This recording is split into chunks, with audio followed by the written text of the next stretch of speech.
Assalamualaikum warahmatullahi wabarakatuh. Kembali lagi di channel Aku Cina Tapi Muslimah. Masih dengan judul yang sama, yaitu Pergulatan Hati Memakai Hijab bagian kedua. Untuk mengingatkan kembali bagian pertama, saya ulang sedikit ceritanya. Saya divonis mengidap penyakit myom yang besarnya diperkirakan mencapai 12 cm dan harus menjalani operasi.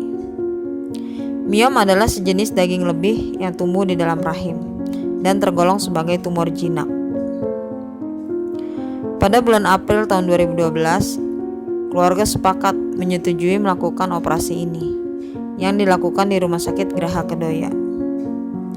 Atas izin Allah, alhamdulillah operasi berjalan lancar.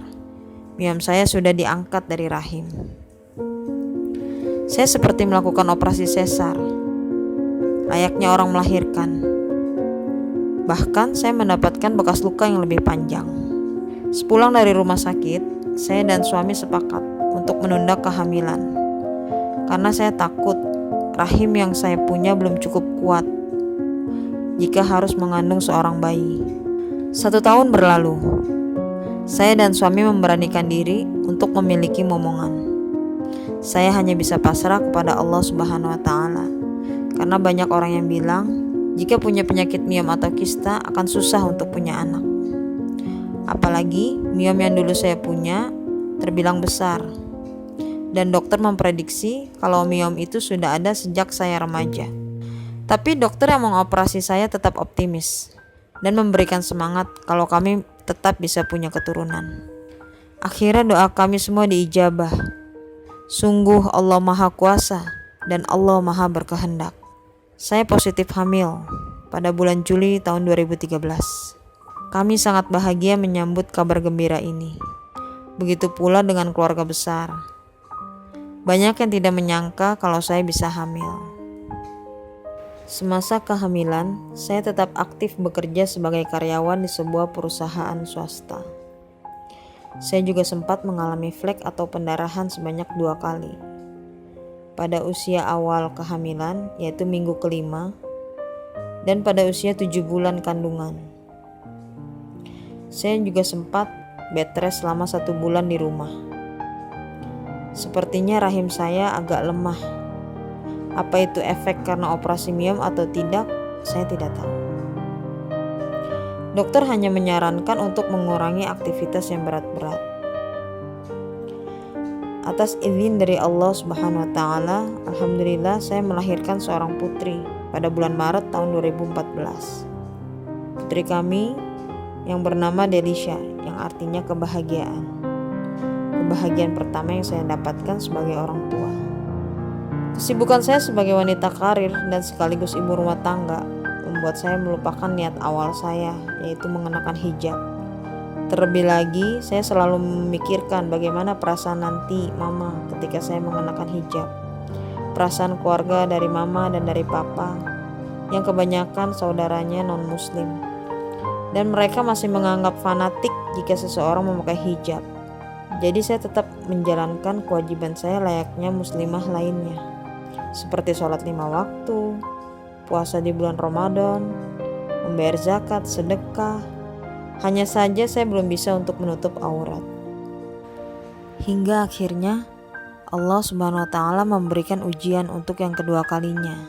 Adel, nama panggilan putri kami, usianya menginjak 5 tahun dan bersekolah di taman kanak-kanak. Ia terkena penyakit GBS, Guillain-Barré Syndrome, penyakit langka yang membuat kakinya sulit untuk berjalan. Apa itu GBS? Insya Allah di video berikutnya akan saya jelaskan apa itu GBS dan bagaimana Adel bisa terkena GBS. Dokter ahli saraf yang menangani mengusulkan untuk segera memasukkan Adel ke dalam rumah sakit untuk melakukan perawatan. Karena penyakit ini bisa menyebar ke paru-paru dan membahayakan jiwa dalam waktu yang singkat.